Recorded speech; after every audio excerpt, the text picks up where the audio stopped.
என் அன்பு சகோதர சகோதரிகளே, ஆண்டவராகிய இயேசு கிறிஸ்துவின் நாமத்தில் என் அன்பின் வாழ்த்துக்கள். இந்த நாளில் இன்றைய முத்து என்ற சிறிய தியானத்தின் மூலமாக மறுபடியும் உங்களை சந்திக்கிறதுல நான் அதிக சந்தோஷப்படுறேன். பிரியமான தேவனுடைய பிள்ளைகளே, ஆண்டவர் உங்களை ஆசீர்வதிப்பாராக. ரோமர்களின் நிருபம் 12ஆம் அதிகாரம் 12ஆம் வசனத்தை நான் படிக்கிறேன்.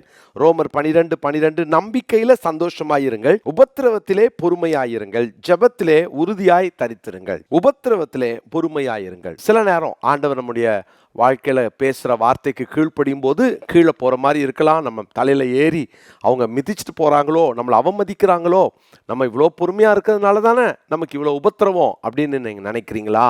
பிரியமானவர்களே, மன்னிப்பை குறித்து நிறைய நம்ம வசனங்களை தியானித்தோம். நம்ம ரொம்ப மன்னிக்க ஆரம்பித்தா நம்மளை கண்டிப்பாக மதிக்க மாட்டாங்க. இது உபத்திரவமாக மாறும். அப்போது நான் ஏன் அப்படியே இருந்துட்டு போகக்கூடாது அப்படின்னு நம்ம நினைக்கிறோம்.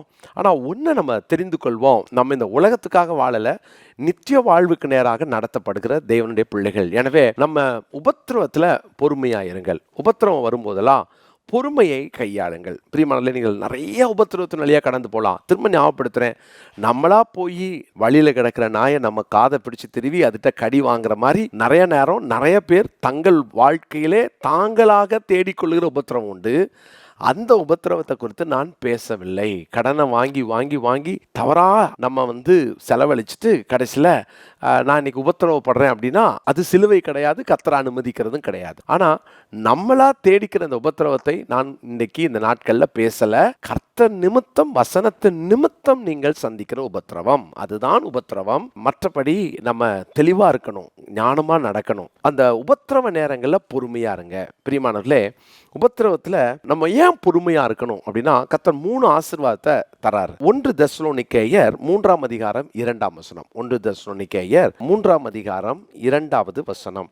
இந்த உபத்திரவங்களினாலே ஒருவனும் அசைக்கப்படாதபடிக்கு உங்களை திடப்படுத்தவும், உங்கள் விசுவாசத்தை பற்றி உங்களுக்கு புத்தி சொல்லவும், நம்முடைய சகோதரனும் தேவ ஊழியக்காரனும் கிறிஸ்துவின் சுவிசேஷத்தில் எங்கள் உடன் வேலையாளுமாகிய தீமோத்தேயுவை அனுப்பினோம். இங்க 3 காரியங்களை அப்போஸ்தலனாகிய பவுல் இங்கே சொல்லுகிறார். என்னென்னலாம் இந்த உபத்திரவத்தில் பொறுமையா இருக்கும்போது என்னெல்லாம் நடக்குது அப்படின்னு பார்த்தீங்கன்னா, அதுல 1 அவர் சொல்றாரு பாருங்க, இந்த உபத்திரவங்களினாலே ஒருவனும் அசைக்கப்படாதபடிக்கு உங்களை திடப்படுத்தவும்.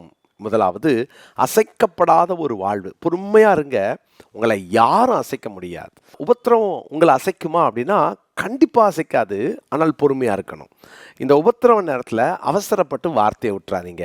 உபத்திரவப்படும் போது நான் ஏன் அவங்கள மன்னித்தேன், அதனால தான் இன்னைக்கு என் தலையில் ஏறி போகிறாங்க, நான் விட்டு கொடுத்தேன்ல அதனால தான் எனக்கு இந்த பிரச்சனை, நான் பொறுமையாக போனேன்ல அதனால தான், அவங்கள மன்னிச்சேன்ல அதனால தான், இப்படியெல்லாம் நம்ம சொல்லிட்டு நம்ம பொறுமையை இழந்துட்டோம் அப்படின்னா பாருங்க, செயலில் மட்டும் பொறுமையை இழப்பதல்ல, வார்த்தையிலும் பொறுமை இழக்கிறவங்க இருக்காங்கல்ல.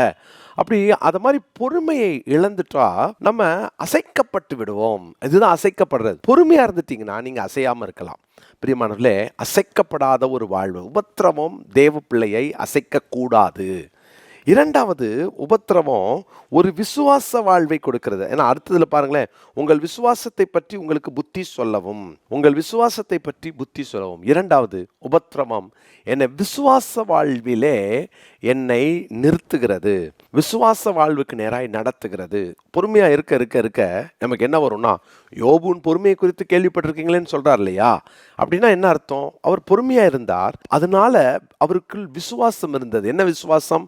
என் மீட்பரை நான் பார்ப்பேன், அவர் உயிரோடு இருக்கிறார், என் மீட்பர் உயிரோடு இருக்கிறார், என் கண் அவரை காணும். இதுதான் விசுவாசம். அவர் எனக்கு நியாயம் செய்வார், எனக்கு அவர் நீதி செய்வார் அப்படின்ற அந்த நிச்சயம், அந்த விசுவாசம் உங்கள் வாழ்க்கையில் கர்த்தர் தருவார். தேவனுடைய பிள்ளைகளே, உபத்திரவத்தில் பொறுமையா இருந்தா அசைக்கப்படாத வாழ்வை தருவார். உபத்திரவத்தில் பொறுமையா இருந்தா விசுவாச வாழ்விலே வளருவோம். 3வதாக, ரோமர்களின் நிருபம் 12ஆம் அதிகாரத்தின் 12வது வசனத்தையே நான் வாசிக்கிறேன். ரோமர் 12:12 பாருங்க. நம்பிக்கையிலே சந்தோஷமாயிருங்கள், உபத்திரவத்திலே பொறுமையாயிருங்கள், ஜெபத்திலே உறுதியாய் தரித்திருங்கள். 3வது, ஜெபத்திலே உறுதியாய் தரித்திருங்கள். இந்த 3வது காரியம் ஒரு ஜெப வாழ்வை தருகிறார். அசைக்கப்படாத வாழ்வு, 2வது விசுவாச வாழ்வு, 3வது உபத்திரவத்தில் பொறுமையாக இருக்க ஜெபிக்க வைப்பார். அந்த உபத்திரவத்தை சகிக்க முடியாமல் வாயை விடுறதுனால, செயலை காட்டுறதுனால, பொறுமை இழக்கிறதுனால நடக்கிறது என்ன? ஜெபிக்க முடியாமல் போயிடும். அப்போ நம்முடைய ஜெப வாழ்வை ஆண்டவர் நமக்கு அங்கே மகிமையாய் மாற்றுவார். பிரியமானவர்களே, அந்த உபத்திரவத்தின் மத்தியில் ஜெபிக்கிற ஜெபம் இருக்கு பாருங்களேன், அந்த ஜெபம் வித்தியாசமானது. பொறுமையாக இருந்தால் தான் இந்த மூணும் வரும். எனவே உங்களை அன்போடு நான் வாழ்த்துறேன். உபத்திரவ நாட்களில் பொறுமையாக இருப்போம். அந்த பொறுமையில் கிடைக்கிற ஆசீர்வாதம் என்ன? நீங்கள் அசைக்கப்பட மாட்டீங்க. யாரும் எந்த உபத்திரமும் உங்களை அசைக்காது. ரெண்டாவது, உங்கள் விசுவாசத்தை விட்டு உங்களை வழிவிலக செய்யாது. மூணாவது, உங்கள் ஜெப வாழ்விலிருந்து நீங்கள் கீழே இறங்க மாட்டீங்க உபத்திரவத்திலே பொறுமையாக இருந்தால். இன்னைக்குரிய மனப்பாட வசனத்தை குறித்து கொள்ளுங்கள்.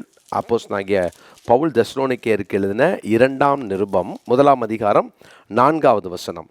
நீங்கள் சகிக்கிற சகல துன்பங்களிலும் உபத்திரவங்களிலும் பொறுமையையும் விசுவாசத்தையும் காண்பிக்கிறது நிமித்தம் உங்களை குறித்து நாங்கள் தேவனுடைய சபைகளில் மேன்மை பாராட்டுகிறோம். நீங்கள் சகிக்கிற சகல துன்பங்களிலும் உபத்திரவங்களிலும் பொறுமையையும் விசுவாசத்தையும் காண்பிக்கிறது நிமித்தம் உங்களை குறித்து நாங்கள் தேவனுடைய சபைகளிலே மேன்மை பாராட்டுகிறோம்.